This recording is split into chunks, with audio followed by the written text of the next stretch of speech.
Everyone has a bright light inside of them that deserves to be seen by the world. That's why it's time to shine the light on the extraordinary who are accomplishing phenomenal things. This is the Shine Out Loud Show with Lillian Obogo. Welcome, welcome, welcome. Good morning, good evening, good afternoon, wherever in the world you are. And yes, it's another episode of the Shine Out Loud Show with me, Lillian Obogo. Now, I have a woman that is known as the Voiceover Lady. So before I introduce her, let me say, 2021, you've been an interesting year. You brought all sorts of stuff to us, and now we are at the stage of Omicron, Decepticons. We don't know what you're doing, but 2021, you're not taking us out. We'll let you know we are here. So I have a woman who has been described as the voiceover lady. And somebody says her smile is like $1 million watt smile. It is so bright, but it doesn't compare to her energy. She is a voiceover artist, an author, a speaker, a trainer. This woman is, in fact, I don't think I can do her justice. Yolanda Spearman, please introduce yourself and welcome to the show. Hello, everyone. I am so happy and delighted to be here, to have been asked to be here. And I am actually a voiceover person. As you can see, I'm here in my studio today with my nice little setup because I've been working all day today, and I do voiceovers, I do speaking, I do teaching and training, do a lot of training sessions, and that is really who I am, what I am. And I'm an author. I love absolutely writing my book. Got my book in here, Relentless Execution. Yes. Cheese. This is my favorite. It has been my labor of love, and I'm so happy to have had that and to have birthed that baby. I'm going to be birthing some more next year, so look forward to that. But that is really who I am and what I am about. And really my goal for everybody is to be inspired again, to live their life without regrets. And all of us are on a joy journey, and I am hopeful that I can help somebody else get to their place of joy like I have. Oh, I like that. I like the fact that you said you are on a joy journey. And I think that's the thing, because we kind of were taught that life is hard. We should slug it out. We should do hard work. I like the idea of a joy journey. How did you come to joy journey? Oh, that is a really good question. And I have to actually give kudos to a friend.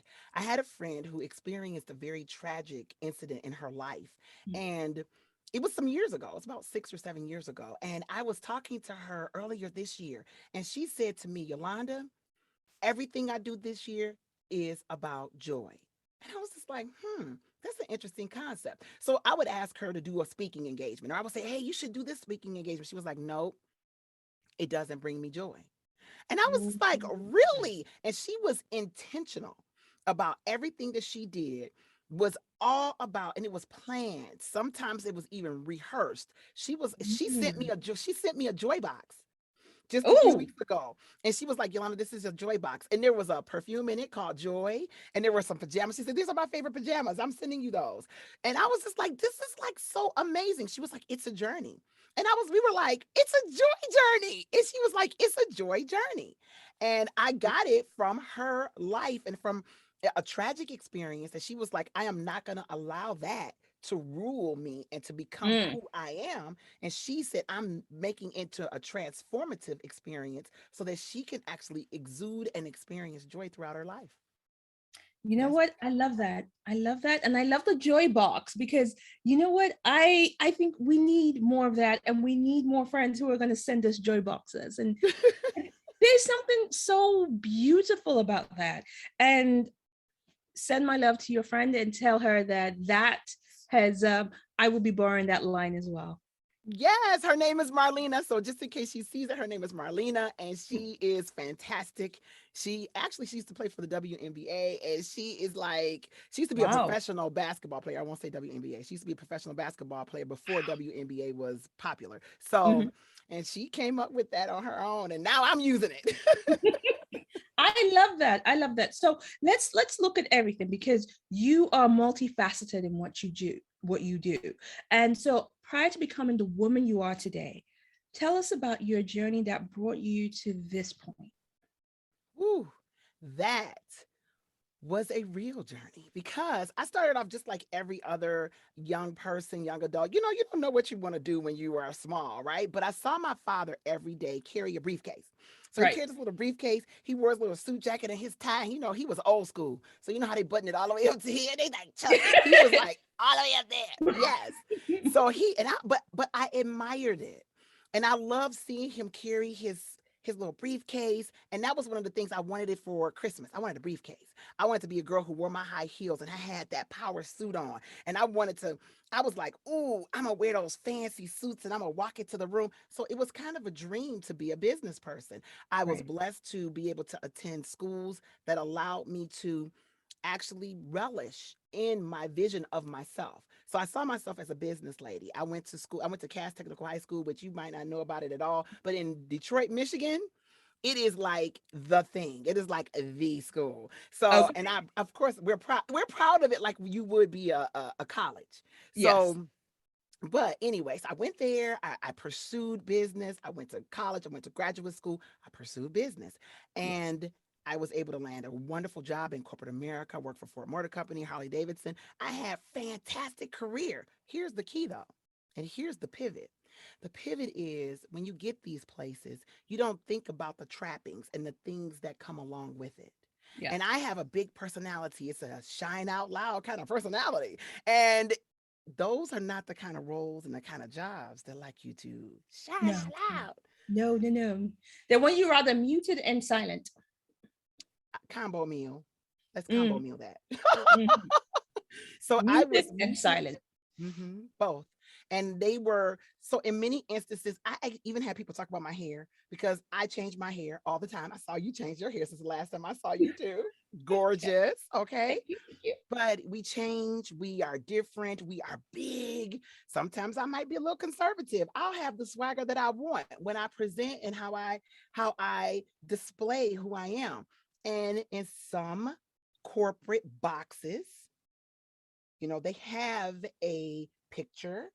I'm more of Yes. the picture now than I was before, but I had to learn how to be comfortable being me, whatever me that was, whether I had my zillions in my hair and they were long hanging down my back, or whether or not I had big curly gigantic afro puff. If that's what I wanted to be, that's who I was. But at many times I felt nervous, but not only that, I was told to bring it down and to tone it down and to Mm. not be so much. Mm.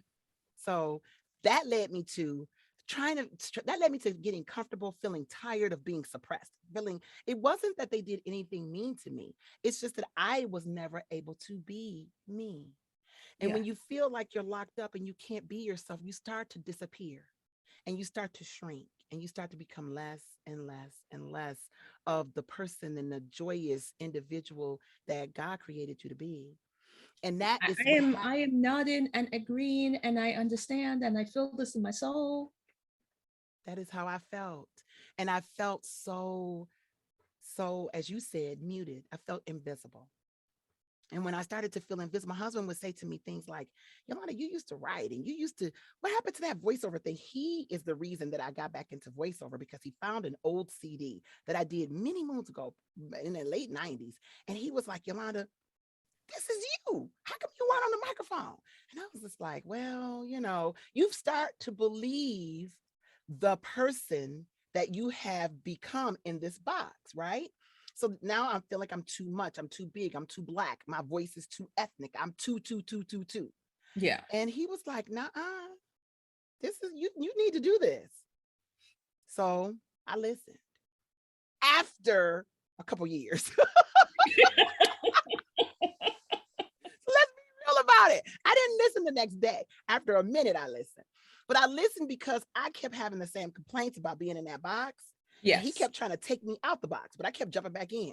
And then he would try to take me out. Then I would jump back in. And then he would say, you got this. And so I finally went and I tried it. Then somebody called me from Toronto, Canada. And they were like, we heard your demo. We love you. Can you do this? Oh. And I was not prepared. I had no microphone. I had nothing. So I had to run around, find a studio. I was like, they want to pay me money. Ah! Then I got it. Then I was taking piano lessons. This is so funny. And in the piano lesson room, I kept getting calls to do stuff. So I asked them, can y'all put a microphone and like some foam up in here so we can have like a quiet space so I can do a commercial in here? I did my first commercial in the piano lesson room with some foam that they put up in the corner for me because I kept getting calls to do commercials. Oh, I love that. I have never told that story, but yes. So you know what? I think we, first of all, let's take a moment and give a shout out to this piano room, because look at what they've helped create and launch and put out into the world. So we got to give a shout out to that piano room. Yes, to Access Music. They helped me out. They helped the sister out because I was struggling. And they didn't even have the setup for it, but they added it in there just for me. Oh, that is amazing. And I love the fact that you've touched on something. Invariably, you've touched on something that, first and foremost, the too much stories that we are handed, as especially as women of color, it seems to be, it's not just an American problem or a British problem, it's almost universal. There's this whole expectation on how the world wants us to be, or they think that if we speak up, we're angry. If we show up like this and all of this, oh, it's so unprofessional. And it's like, huh? Isn't Becky an accountant? Doesn't she have pink hair? But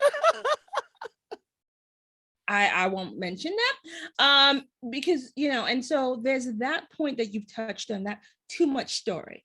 But you know what you've touched on is you didn't get to where you are by yourself. You had support. And that is that story that I think we need as Black women to really start sharing, because I think there's too much on social media going, oh, I made this by myself. I'm self-made, all by myself, all by my lonesome. But you talked about your husband nudging you and prodding you into the direction you needed to go. You talked about this piano room who go, you don't have the equipment, we don't have the setup, but let's find a way to make this happen. So thank you for that. You are so welcome. And there have been so many people along the way that have helped me to develop skills and that see things. And I think that people need to honor that. So when sometimes people will see in you what you can't see in yourself, and they will say, hey, have you ever considered? And I am quick to tell you, I feel like I know what I want and I know who I am. And I'm, hey, I got this. I know. But when I started to listen, I have to admit, more doors started to open. So I will suggest to others that sometimes people see things that we don't see in ways that we could never see them. And when we allow ourselves to be more open, I firmly believe in the law of attraction, that when you allow yourself to be open, good things can come to you. Absolutely.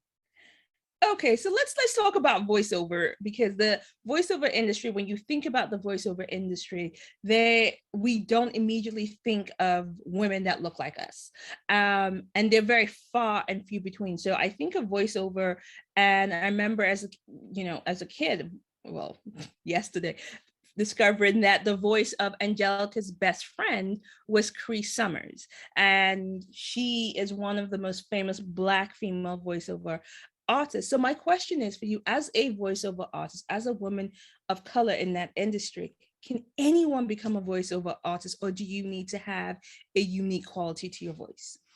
The answer is yes. They can resoundingly become a voiceover talent. I will tell you this. There's a couple things I would say to anyone who is interested in their listening and they're like, I want to do it. I'm going to tell you, go for it. Because I always tell people this, there's a top for every pot and a voice for every spot. So there is a different voice for every spot. It's like art. And sometimes they may hear you talk like this, and they'll be like, that's exactly what I'm looking for. You may come in and you talk like this. They'll say, that's what I want. And you may come in and you talk like me, like this. And they may say, that's what I'm looking for. It's not, how do you say it, scripted? Yeah. It is so unscripted. Now, here's the thing. You got to be able to read well, and you have to be able to take rejection, because you get a lot of rejection. I audition early in the morning every single day, and I do like maybe 10 auditions, 8 to 10, 7, sometimes a little bit less every single day. But I have a goal each week of the number of auditions I want to do. Here's the key though. I may do that many auditions, and then here's my conversion, 25 to 1. So after I do 25, I may get one job. Wow. And they don't respond to you. So that's a piece. Like my children, they're 8 and 10. They've done auditions and they've done work. My daughter always gets this. She's 10. She says, Mama, I did a really good job. They didn't respond. Because you just, so we say you complete it, you send it and forget it. That's the saying in the industry. Send it and forget it. You just send it and you don't think about it. And sometimes they don't even listen. Okay. So I want people to digest that. So sometimes you'll be like, I put this work in. So what does that tell you? You have to really be able to pace yourself. You have to learn your craft so you understand how to go ahead and do auditions, choose selectively. Then once you choose, you put it in, then you don't think about it. If they loved it, because I just got a call. Actually, the job I have today after this one, I auditioned for this in the summer. Oh, wow. And the lady called me back and she had me say a hard name in there. And I was just like, whoa. And she was like, I need you to pronounce this. And I was like, okay. And so here I am. I'm counting my money. I'm like, woo, I got it. No, I didn't hear anything. Then this week on Monday, she sends a note and says, okay, we're ready. Tell me, let's book our meeting. Oh, okay. That was 3 months ago. Wow. So Okay. it's one of those kind of things. But yes, people can do it if they're local. I'll be having a class coming out. It'll be a pre-recorded class. It'll be coming out early in 2022. So you can look for that. But also in your local communities, always look in your communities for acting classes and look for beginning voiceover classes. I will warn you, do not pay thousands of dollars for it because you're testing it out and you're just want to see if this is something that fits you. And when you go into that, someone will listen to you. They'll listen to you reading aloud at home, things like my lovely book. Shameless plug. But if you read your book, if you read anything out loud that is very dramatic, it has inflection up and down in your voice, and you start to practice that because that's the key. And just like I'm talking to you online, you do this a lot in voiceover. So today, when I have that next session, it will be a Zoom session, but I'll be Right. reading and recording at the same time. So people have Okay. to be comfortable reading aloud in front of people. Of course. This is actually so great. And I love the fact that you're so honest about it and not send it, forget it. But also I think that applies to other things in life because sometimes we're like, oh yeah, we hold that energy. It has to happen. And he's like, well, it hasn't happened. What's going to happen now? How do you move on? So I think that's also in itself a gift. And I'll tell you for free, I did voiceover class. I did acting classes, and this is pre-pandemic. It was absolutely nuts. Some of the things that we had to do in terms of exercise. I went with a bestie and we just decided, hey, let's do acting classes. And that was the best time that we had. It was really great. And then followed it up with some voiceover acting classes. So that was actually interesting to do. So yes. Yay. And I tell everybody all the time, those crazy activities, it is so funny because I do all the face activities, those ones that they probably had you make those funny faces and do sound. I do it. I do tongue twisters. I do those things because your face gets tight, your lips get Yeah. tight. It's just crazy. You know, The the one hardest part is being yourself. that's coming to be my next question, because I was the one exercise that we had to do was where we had to go around doing this to our chest to actually loosen up. And we're like, so I remember I had to do a speaking engagement, and before I got on stage, I started doing that. People were looking at me. I'm like, acting class. They're like, okay. I get it. I really do. I do. I take these deep breaths. I make these funny faces. My kids will be like, what are you doing? I make them because if I have to do something with a little lower resonance and it needs me to be more like, and I'm not moving my mouth too much, you need to be loosened. And if people don't get it, but the more you do it and the more you out there, the more you understand all those things, they work together. They all like building blocks. They all build on each other. Awesome. And you touched on something about the hardest thing is to be yourself. And so my question to that is, how does one build a voice repertoire of different voices? And you went into different voices just so easily and not feel like you've lost your own voice. I have a voiceover coach. I actually have a coach. I have a coach that I love him because he gets on. His name is Dave Walsh, and Dave is a gay guy. He's a gay white guy coaching a black girl on how to be a black girl. And it is so hilarious because he does a good job. I know. He does a great job. Because when I get off, like sometimes I'll try to get into this voice. He'll be like, who the hell is that? Like, Wait, he doesn't like your sexy voice? yes. I'm like, well, what's he was like, and he'll go, okay, go back. We need to do some exercise because we forgot who we are. And he is actually the one who helped me become comfortable with my sound. Let me explain what I mean.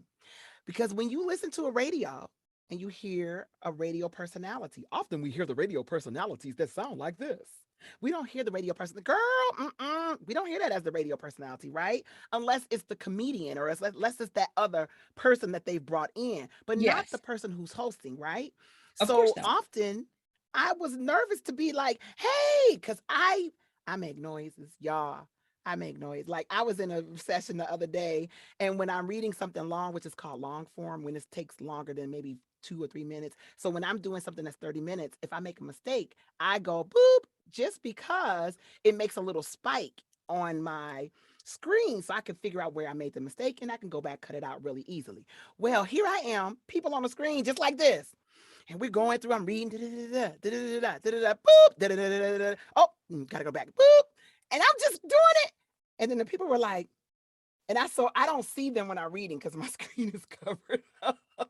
So I go back to the screen, I'm looking at them. Then I'm like, I forgot you all were here. Did y'all just hear me go boop? And they were like, we just thought it was a part of the process. You just get so comfortable with what you come in there, boop, boop. I'm like, I'm like, oh my gosh, this is all. I was like, I hope y'all didn't record that part. I'm sure they're like, okay, this is new. I know. I'm just like, sorry, y'all. It is what it is. Okay, so you do accents, you change your voice, you change how you sound. So which of the dialects, or actually not the dialects, but the accents and voices, which is the most fun for you to do? Oh, I love being an old grandma. And I love it when those babies come in here and I have to read them a story. They sit down so nice. I just love the babies. Oh my God, that's so cute. That's really grandma. Can you do like a Maya Angelou? Oh, I have never tried Maya. Let me see. Phenomenal woman. That's me. She has that low cadence. I got to practice her. Oh, that's good. Let me see. I know why the cage bird sings. I got to practice her because I never have practiced Maya. Because there's a way and almost an inflection when she talks. It almost sounds like she's singing. Yes, and she has preaching, but it's slow, and you just go, mm-hmm. She could have been reading the side of cornflakes, and I'd be like, okay, let me write that down because it's important to my life. Yes, yes. Because when she reads it, when she says it, I actually did a poem. I did Phenomenal Woman not that long ago for a company, but it is very melodic. It's very melodic, but it doesn't rhyme. No, it doesn't. That is the piece that is always funny in her stuff. It has that cadence and it's always the lower tenor of how we all got there. And she always laughs from the and then there's a movement. Yeah. Yes, I gotta practice her. Oh, this is beautiful. And so there's that expectation of when we hear Black voices, and I think even over here in the UK, there's an expectation when we hear Black voices from the States, there's an expectation it's supposed to sound a certain way. So do you still feel as an artist in your industry that there's an expectation that Black people are still to be cast in that urban character for commercials, or they're supposed to be the hey y'all auntie in the corner? Is there still that expectation? So I will say that for the most part, they don't buy that voice often. So the people who actually hire us are called voice buyers. So the voice buyers are not always looking for that. Right.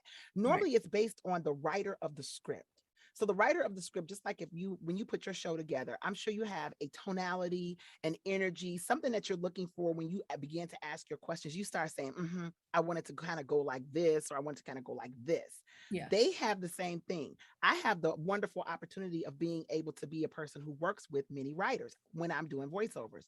So often I get to ask the writer, what did they hear? Because when you're writing something, you hear the energy and you kind of imagine it. Like, I'm sure you probably imagine kind of, okay, this is what's going to happen on the show. I know this personality is like this. They have the same energy. So Yeah. because of that, to answer your question, it's a combo meal.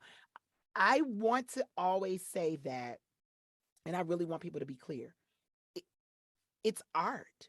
So sometimes I have some very dear friends, and I have a really good friend. She's my mentor. Her name is Kevin. She talks like this, and she's always like, Yolanda, I want you to make sure that when you're there, you're enunciating and never allow people. But she always speaks like this. She's from California. She's in that area. She sings. She does, and she has booked some huge stuff. I mean, Mm. she did a movie just a little while ago, and I can't remember what Oh, the name of her movie was. It was called about something about the light, but she did a whole movie, and she's the voice of the movie, and her voice is always like this.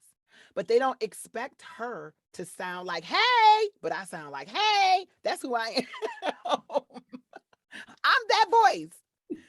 So when they do hear somebody though, that's my brand. right.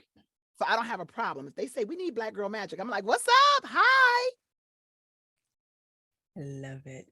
I absolutely love this. And I think we need to be comfortable with the different ranges of our voices. And the way you spoke about your friend with her voice being almost sound like the female version of the voice of God kind of Mm-hmm. deal. It's one has to be comfortable with how their voices are. And I think now that we have the explosion of audiobooks, how can people get started as voiceover artists for audiobooks? What will be your advice?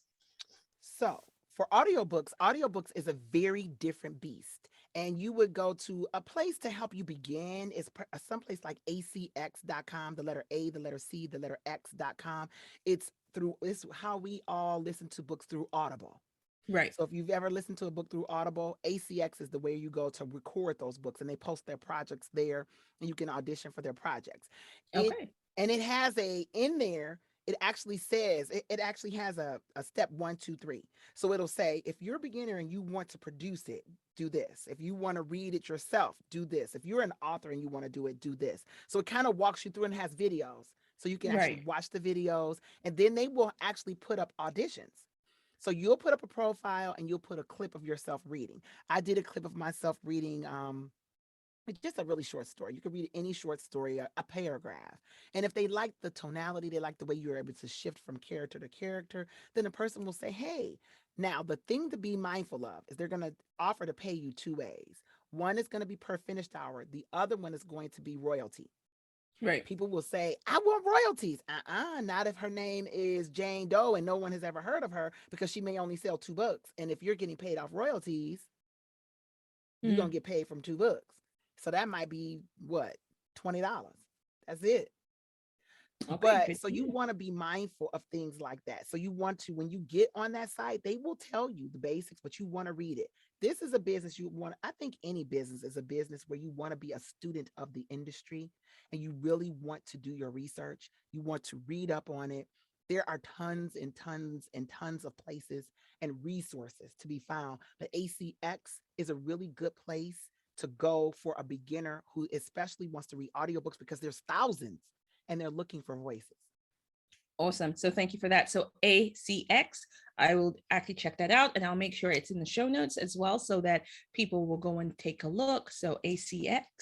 And, we're talking about voices. We're talking about, you using your voice as an instrument, as your tool of trade. But I'll share this. Very early on, I was afraid of speaking in public. And one of my issues was that I hated the sound of my voice. I thought I sounded like a chipmunk on crack. Now, please don't ask, because I don't make it a regular, thing to hang out with chipmunks and find out what they sound like, whether they are or not on crack. But this was my thought. Why do most people hate the sound of their own voice? Because we don't hear it. We don't hear how we sound. We hear ourselves from one perspective. We hear ourselves from the words coming out, right? Mm-hmm. We don't hear it from the sound coming in Ooh. a very close proximity. So when you start to hear yourself, then you get to hear what the world hears. And you're like, I don't sound like that. Yeah, you do. You do. Get comfortable. That's what you look like. What you see in this mirror, that's for real. This is not the skinny mirror. That mirror they got out that make you look thin. This ain't the skinny mirror. This is the real deal. And people get a little taken aback. Some people are a little bit shocked. Some people are a little disappointed because inside of their own head, even though they're speaking, they made themselves sound like this. They were thinking that when I speak, and when they were speaking, it was really coming out like this. And they were like, I don't sound like that. Yeah, you do. Yeah, that's what you sound like. Yeah. And they're like, that's not my voice. Yes, it's your voice, my love. Okay. So yeah, I'm not sure how to take that down. That sounds like chipmunk and crack. Do I really sound like a chipmunk and crack? So I have to question this with the chipmunks. You do not. You do not sound like that. You sound awesome. You sound wonderful. And you know what? I think that's the other piece. We have to just get comfortable with that. Absolutely. And in all fairness, I did the work and I got over myself and I got over the whole story around not speaking in public. But there's a lot of people that if you say, they're like, oh no, I'll rather, there is that piece that says most people would rather be in a coffin than give a eulogy at a funeral. Oh my goodness, gonna make me spill my coffee. That's deep.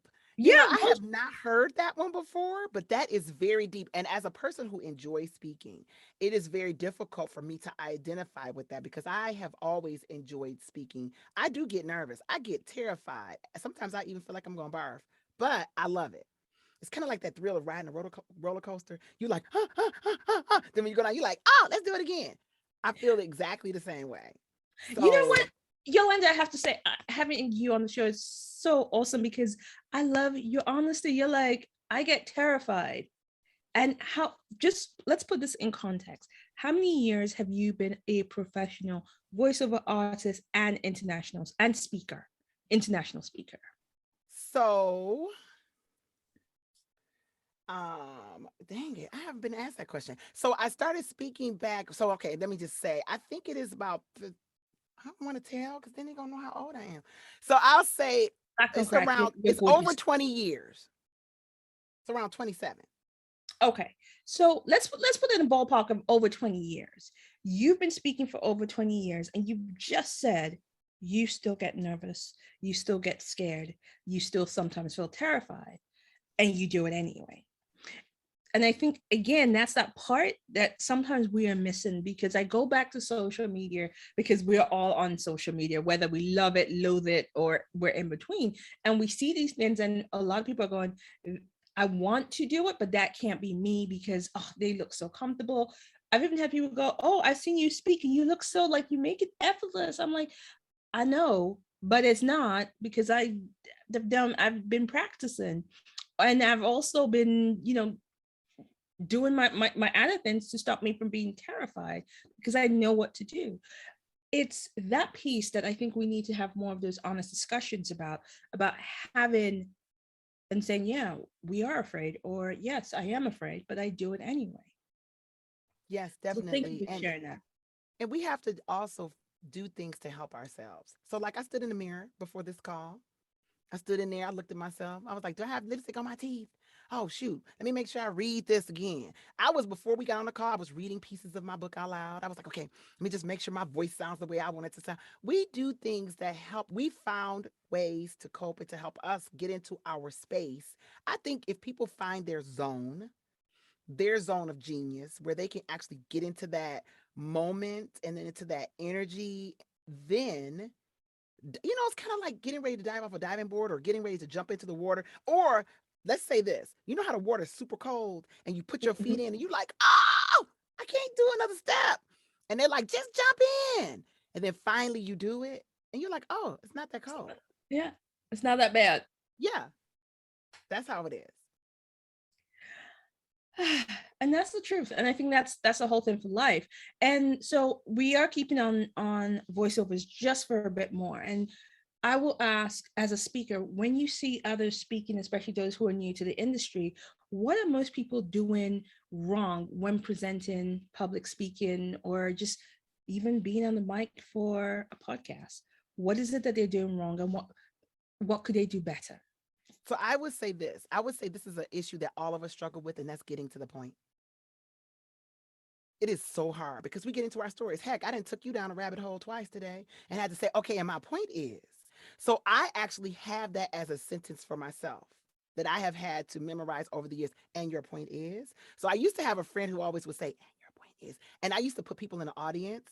So I would have like a friend in the audience that would be like, they would hold up a hand and be like, so I'll be like, and my point for that one is, and my point for that one is, and my point, because we all like to talk and we like to tell our stories. The hardest part for us is to bring that sucker home. Because how many times have you sat in a room, you've listened to somebody, you were like, they were so good. I have no idea what they talked about, but their energy was fantastic. True. I don't want that to be me. So get to the point. Get to the point and then go back and tell your story, because we still want to hear the story, but we need your point, because that's what makes it sticky, right? And that's what actually causes people to be able to change, is when they're able to actually adhere to or stick to your point. I love that. Thank you so much. Thank you so much. I will say, fine, let's keep it on this theme and getting to the point is, sometimes you watch people get on stage, sometimes you watch people get to the mic, and it seems like their voice vanishes. It's like, what is it that we have to do to prevent that from happening? Breathe. And that sounds so crazy, but it's happened to me on more than one occasion. And I remember one specific time I was in front of a very large group of people, and so when I get in front of groups of people, sometimes I will speak extremely fast. It's just like, I don't know why I think it's just a nervous response. I will start going. So I got up there and I knew to breathe. I knew it. Breathe, girl. You got to breathe to live. But I had a document with me. I don't believe in writing down my speeches. I believe in memorizing them. But I brought a document, and on the piece of paper, it was like a little bitty card. The card just said, breathe. It only had one word on it. So what happened is I had to create a sense for myself. So when I glanced down at the card, I was like, and blah blah blah blah blah blah blah blah blah blah blah blah blah blah blah, and da da da. I get all into my stuff, and then I looked at the card. I was like, okay. Because what happens is we all will I lose my voice even when I do voiceovers. I actually got a job this week with a really large company, and they said, we almost didn't hire you because your voice trails off at the end of your sentences sometimes. And I was just like, I don't know how to take that. But I said, that happens because we lose air. And as you lose air, your voice naturally goes down because you're running out of air, right? Yeah. And so what I had to do was figure out how to breathe. It sounds so stupid and so simple, but really, and people don't know what your speech is. That's the one thing people should always remember. Because they don't know what your speech is, if you stop and pause for a minute, honey, that's drama. They're just going to be like, oh, she was really feeling it. You just go,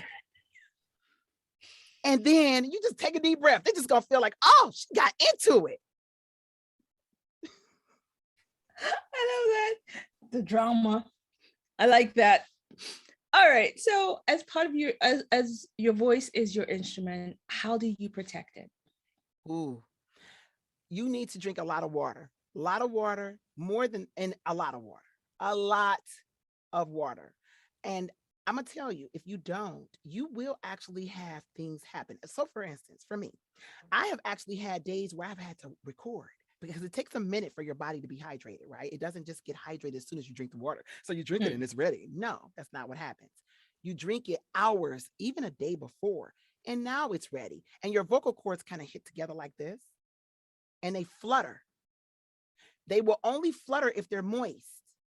So how do I know this? Because I had nodules, because I didn't do the right thing. I had to have surgery because my voice Oh, would sound like wow. this and it would get down like this and I couldn't bring it up. And it Oh, was because I wow. didn't care for my voice. So water is key. Tea, I drink a lot of hot tea. Like I'm drinking coffee now. It's caffeinated, so it can dry you out, but it's decaffeinated coffee. But I just like the way coffee tastes. So y'all crucify me later, but it's decaffeinated. But I'm drinking it because I have to drink something warm, hot tea. Usually all afternoon, I will drink Okay. ginger, lemon, and not a lot of sugar. I drink ginger lemon, but you have to, hydration is the number one thing. And they actually have this thing called throat coat. So when Mhm. I go through, it's an actual spray. And when you actually are having a longer read, so if you're doing long form and you're reading for more than an hour, like I read a book the other day that was around 15 hours, and I didn't do the whole session, but I did four. And since I did 4 hours, I use throat coat to help to re-lubricate your vocal cords. It's Okay. nasty as all get out, but it works. It is. Okay, judging by that face you just pulled, it's not pleasant, people. It's Mm-mm. not pleasant.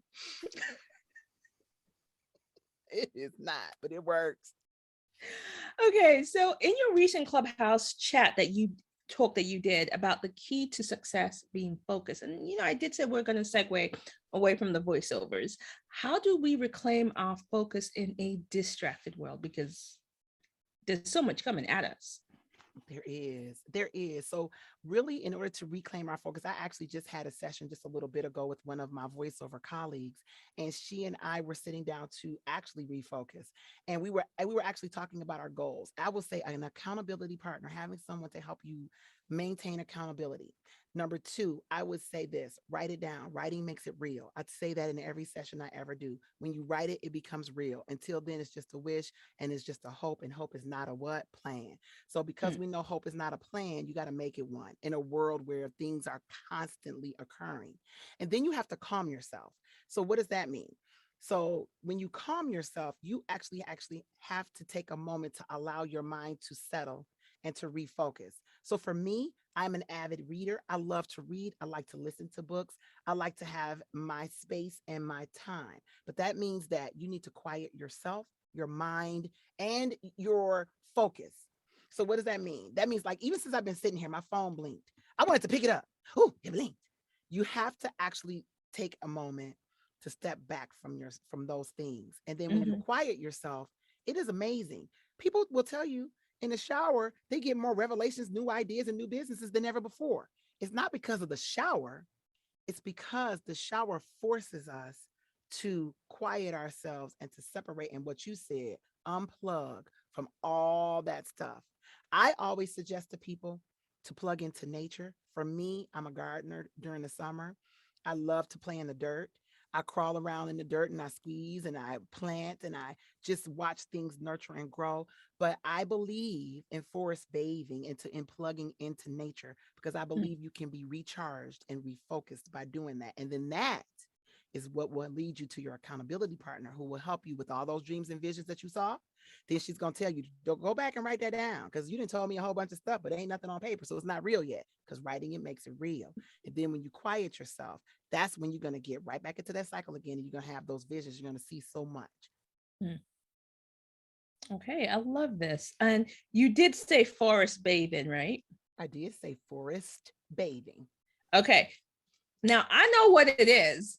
And I remember the first time I heard it from a friend of mine, I looked at my friend like this, like, am I going to need bill money for you? So, just for those who don't know what forest bathing is, Mhm. you want to tell them what it is? Sure. Forest bathing is a concept that it was created in Japan and actually it has grown in its theory since that time where people actually create areas of plants, trees, where people can actually go out and they can actually plug into nature. So specifically taking a walk in nature amongst a bunch of trees or flowers or plants, or even if you can't actually go walk in it, it's specifically that's why it's called bathing, because you are supposed to take a walk and you're supposed to meander through. And as you walk and meander through and notice nature, you're able to plug in and get recharged. But a lot of us don't live near a forest. I don't live near a forest. I live near a whole bunch of houses, right? So I'm an urban dweller. So I have a garden and I actually use that to go out and quote unquote forest bathe. You know, it's not really a big forest. It's got a whole bunch of little plants. So I put my hands down in that dirt and I get connected to the earth. Some people say it's earthing, things like that, but it helps you to get regrounded. Okay. So guys, no, it's not running around naked in the forest. That will get you arrested.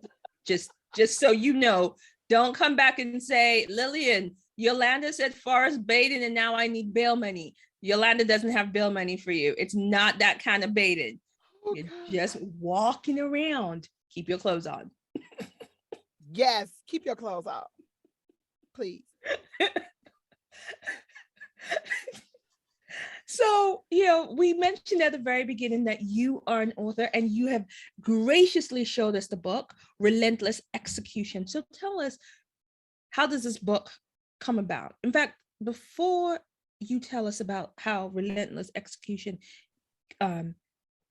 came to be, can you tell me, there was a piece I read where your 8-year-old daughter said she had found your book in the basement that brought you to tears. Can you share that moment with us, please? Oh, that was such a beautiful moment.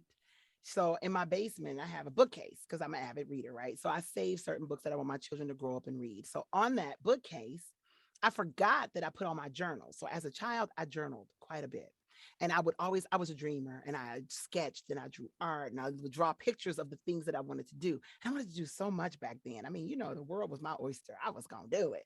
So I had one particular one that it was actually a calendar when I looked in it, and I would write in the days my thoughts of what I should be able to accomplish by this point. And I didn't realize that I kept it because I wrote in that journal when I was 16, 17, and 18. And my daughter found it. And she was like, there's this one right here. What is this? Because of course it's old, it's worn, and it has all these things in it, but now it goes to 18. So it's going to college graduation when you're starting to live life, and I'm going to college and I'm telling what I'm going to do when I'm in college, and I'm talking about the businesses that I want to have. I'm drawing the business card because remember I draw in there. So I got a business card drawn in there. I have all these things. And then she was like, what does it say? Because they don't learn cursive writing in school these days. So she like, I can't read this. I'm like, okay, baby, let me help. And so I opened it up and I started to read it and look at it. And she said, why are you crying? And I'm just like, because here's the key. I accomplished more than I thought, but I didn't finish many things that I started.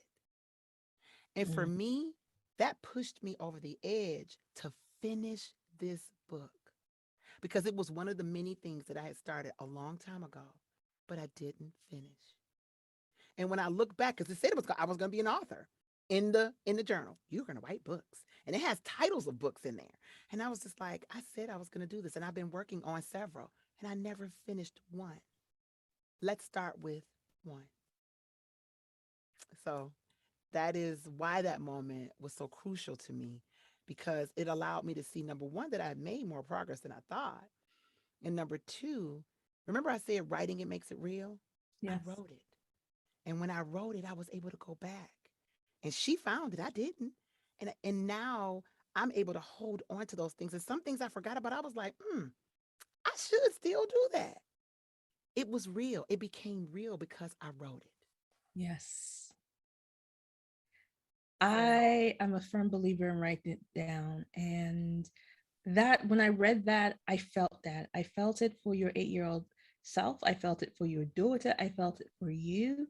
And I'm glad your daughter found that book, because I believe is what led you to finish Relentless Execution. It is. It is. It is definitely. And I was so happy because the way I create, I like any other writer, you hear it in your head. You kind of see a vision and you kind of hear it. It kind of sounds hokey, right? So you're here and I'm sitting and I'm writing. And I got up super early. So I would get up around 3 o'clock in the morning and I would sit and I would write until the sun rose so I would have enough time to write. So I would sit there. And so, how do you get inspiration as a writer? So you're sitting there, and I'm sitting there and I'm drinking my beloved cup of coffee. I love coffee, just in case you didn't notice. So I'm sitting there drinking my coffee and I'm thinking about how things tie together. So you start writing out just an outline of the things that you want. What are the things that help you move from point A to point B to point C? How do they get there? And then I'm thinking about moments. So really, I write the book kind of from some points of memory. Just because when I talk about my husband in the first chapter about doing what makes you happy, I remembered standing in the garage. I'm standing at the door of the garage. I'm like, dude, you're on the ground. It's 40 degrees. It's 30 degrees. It's cold. And he's like, oh, I just need one more minute. I'm like, I got your dinner. I even bought him a table. I bought him a pub table just so he can have dinner in the garage because he just liked me. That was his passion. He doesn't get paid a nickel. And I was just like, I learned so much. Here I am. I am a lady with several degrees, several licenses, and several different things. Here I am learning from a guy without one. I sat there and I observed him, and he was in the zone. You know how you get into that zone where you are just totally focused? Yeah. He couldn't even hear me. The house could have fell down. He wouldn't have known. He was under his race car trying to fix one little widget. And he was like, I just can't get it fixed. But I know if I do this, I might be able to do it. And I was just like, you going to sit here for hours and work on that widget? That don't make sense. But he was in a place where he felt what? Joy, 100% peace. And he was in his zone of genius. And he loved it. He was doing what made him happy. And I learned that he told me this. I work an everyday job. I'm a regular guy. I work a job. I'm a heavy repair mechanic. And you know what? I love my job. And I said, why? He said, because it allows me to do more of this. And I'm like, what? I get to think. He said, because this job over here is like Groundhog's Day. I do the same thing every day, so I can do it with my eyes shut. He said, but I get to solve problems because when I'm seeing this stuff, I get to connect it back to this. So he found a way in his every day to do what made him happy, even when he was doing what I was like, I'm supposed to be the educated sister married to the regular man. I'm supposed to be teaching you something. And here I am watching you out here in this garage and it's cold and I got my coat on and I'm learning from you. I mean, we've been married 16 years, 17 years, something like that. I can't remember, but a long time.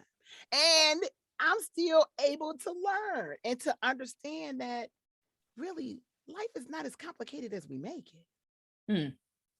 This is true. This is true. It's funny.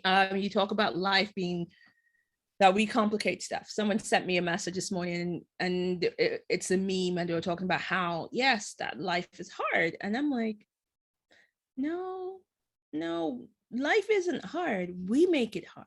Yes. We make it difficult. Yes. And we then teach others that it should be difficult. And then they repeat the difficulties. And then we celebrate the difficulties. And then we start going on, see, I told you life is hard. But you've just touched on the simple things that give joy, pleasure, happiness, and it's not hard. It's not. Not at all. We looking too deep. My favorite one is sometimes when you go looking for monsters, you find them. Come on now. Yes. Yes. You have searched for it for so long. Now you found it. Exactly. Here's a monster. Oh, there's a monster in my room. Yeah, you went looking for it. Yes. So let's talk about your book. And we're talking about the REX principles. What are the REX principles? Oh, this is so much fun. So my REX principles are my relentless execution principles. And really what they are about specifically is how to actually get your dream from in your brain and just something that you thought about into a plan and then into an action. So they are do what makes you happy. Of course, when I was talking about my husband, find your focus. And then, of course, some people always say, I don't like this one. Sometimes you got to pick up poop. And I'm going to say something on that one real quick. Sometimes stuff is crappy and stuff happens that's not cool. there are complexities that will occur. There will be people who die. There will be things that happen, and you'll be like, oh my gosh, why did this have to happen to me? Okay, so sometimes you got to pick up poop. At the end of that chapter, I say, the lady, her name is Amy, she said this. Yeah, you pick up poop, you wash your hands, and you keep it going. And that's really the message of that whole, sometimes you got to pick up poop. Begin with the end in mind. Mm. That one for me is when you begin with the end in mind, that is when you write out that plan. You understand kind of where you want to end up, kind of the Yeah. destination is here. You know, some friend asked me a question around this particular one. She was like, Yolanda, if they asked you how much money would you have to make to be enough, what would that number be? That was a deep That's a question, good wasn't it? question. That's a good question. What's enough? So when you begin with the end in mind, so if I know what this number is, so say this number is $1,000,000. Okay, it's $1,000,000. So when I get to 1,000,000, am I finished?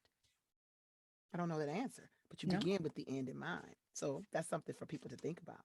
Then your inspiration must be bigger than you. That's from my kids because I couldn't get pregnant and I had a horrible infertility struggle. But my inspiration was so much bigger than me because I had a dream that I believe was a divine inspiration. I had a dream about a baby one day. My poor husband, he was married to me and he had me waking him up in the middle of the night, shaking him, saying, I had a dream we had a baby girl and her name was Zoe. Wake up. And he was just like, what the freak? I married this lady and she's cuckoo for Cocoa Puffs already. Sorry, y'all.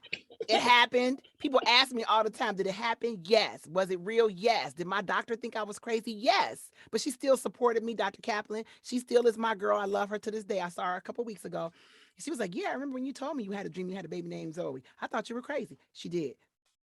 But I'm not. I got a daughter. Guess what her name is, y'all? Can y'all say Zoe. it? Zoe. Uh-huh. Nah. And then my next one is never give up. That one I use my father as an example, who has struggled through so many hardships, heart transplant, Purple Heart recipient in the Marines here in the United States. He got Wow. shot several times. I was like, did any bullet miss you? Come on, dude. You had to get out the way, not stand in the way. But anyway, he got shot quite a few times. And he actually is fighting cancer as we speak, and he is Oh, still wow. here. He almost died of some horrible infection that he got. That's a rare infection that only people with heart transplants. He's had a new heart for over 20 years. And they came in the room at the hospital, just as a side note, and asked us could they write a journal entry in the medical journals about his case because it's so rare that he has not lost his life and that he is still living. He is my example of never give up. Then if you can dream it, you can achieve it, but please write it down, because you know I always say if you write it, that makes it real. That's my big one. And then fuel your passion with people who surround you. That is so important because what you said was so true. We really want people around us who can help us to get to that next level, and we don't do it alone. We use people as springboards to help us get to the next level, and then we should also be a springboard to help someone else get to the next level. Absolutely. And then my other one is execution. Put the pedal to the metal. Here's the deal. My daughter found that journal and I finished the book. So out of her finding the journal, I was able to finish the book, but it was because I did it. I did it relentlessly. Every morning I got up. Yes, I was crazy. I got up at 3 o'clock in the morning because I was clearest at that time. But I got up at 3 and I wanted to write from 3 to 6. And I wrote from 3 to 6 until I finished. So for me, that was my execution, and that was what it looked like for me. So however it looks for somebody else, it might be different. But and then my last one says get your vision checked. And the reason I put down get your vision checked is because sometimes I'll just say this. I wanted to be a real estate agent. And I thought that that's what I was going to be. And that's what I was going Mhm. to do. I was going to have this big real estate empire until I realized, yo, I don't like selling houses. I had to realize that I ain't like that.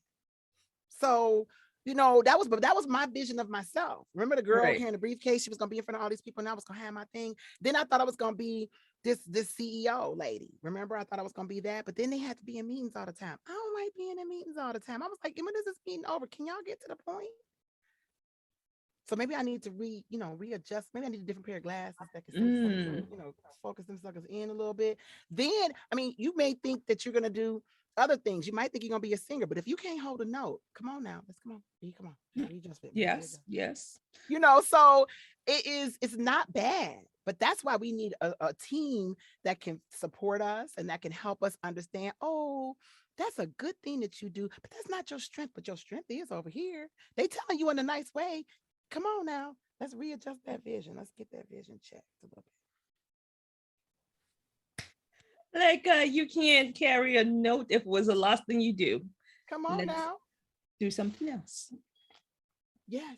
And if you can't read, y'all, I love you, but voiceover might not be for you. If you can't read out loud really well, and it's good, just keep on reading and keep on practicing. That's all I'm gonna say now, child. Come on now, baby. We still love you, sweetie.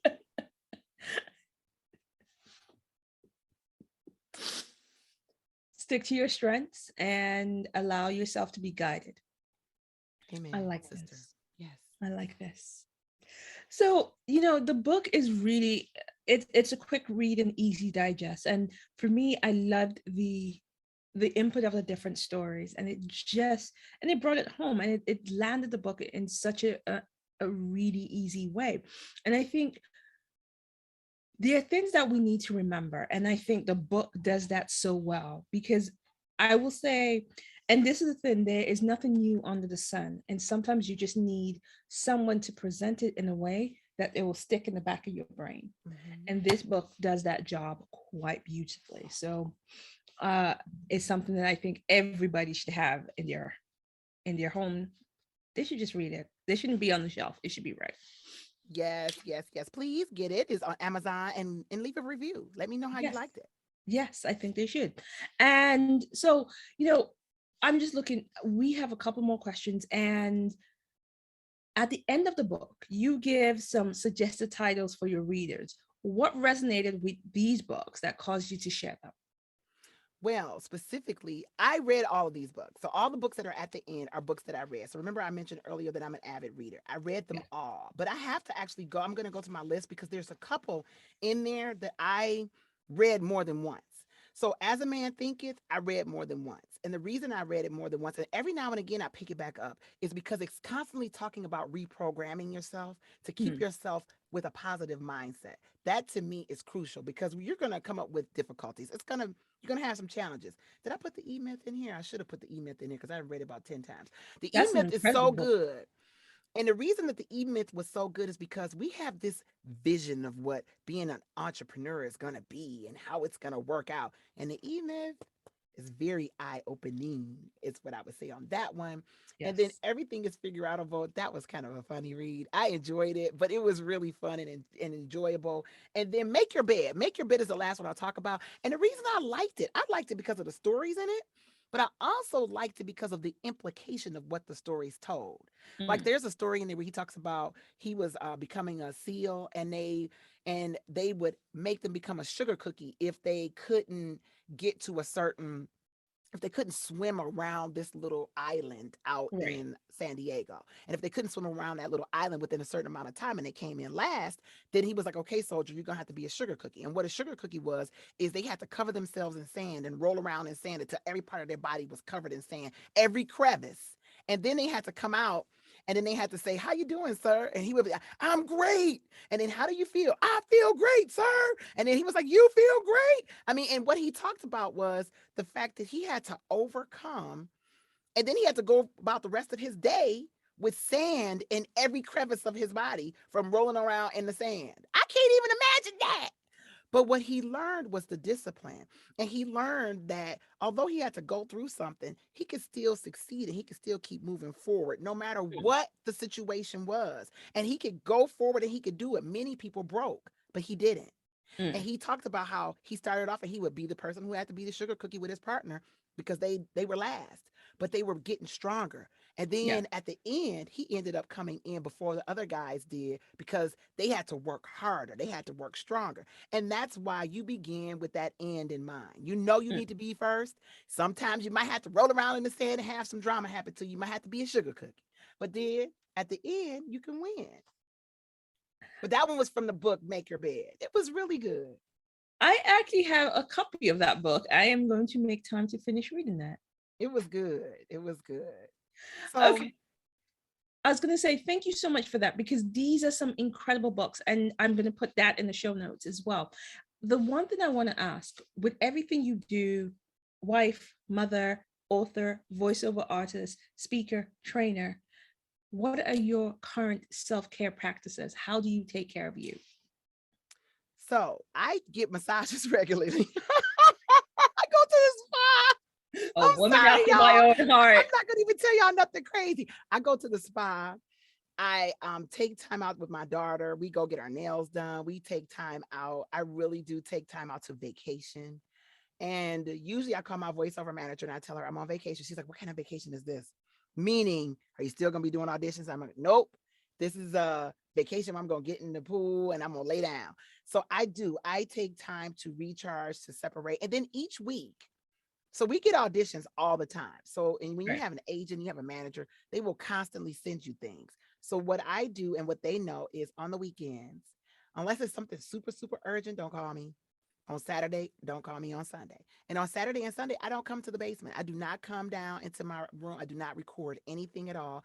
I use that time just to recharge and to be with my family. So they know it's going to be, we're going to go to a new restaurant or we're going to do something new, but I do not get into anything. And that's with writing, anything like that. Sometimes they'll get on me because sometimes I try to sneak early in the morning before they're awake. And they'll be like, it's Sunday. We go to church. And I'm like, okay, forget it.